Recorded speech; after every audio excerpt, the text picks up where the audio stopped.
फिर भगवान कहते हैं इंद्रियों के विषयों से उत्पन्न सुख ये आदि अंत दुख का कारण है।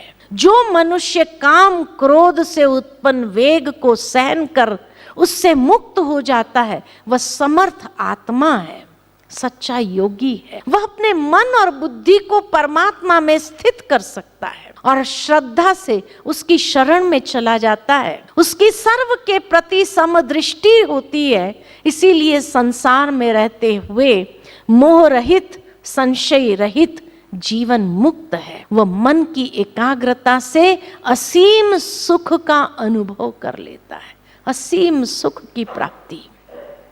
तो असीम सुख किसमें है? इंद्रियों के विषयों के से उत्पन्न सुख, उसमें असीम सुख नहीं है, वो टेम्पररी है, विकृत सुख है। जो आज सुख देगा कल दुख का अनुभव कराएगा। लेकिन जो उस वेग को सहन करके अपने इंद्रियों को वश में कर लेता है, अपने मन और बुद्धि को उसको वश में कर लेता है, वो उस असीम सुख की अनुभूति को प्राप्त कर सकता है। इसीलिए भगवान अर्जुन को कहते इंद्रियों के ऊपर संयम लिया, इंद्रिय जीत बनो।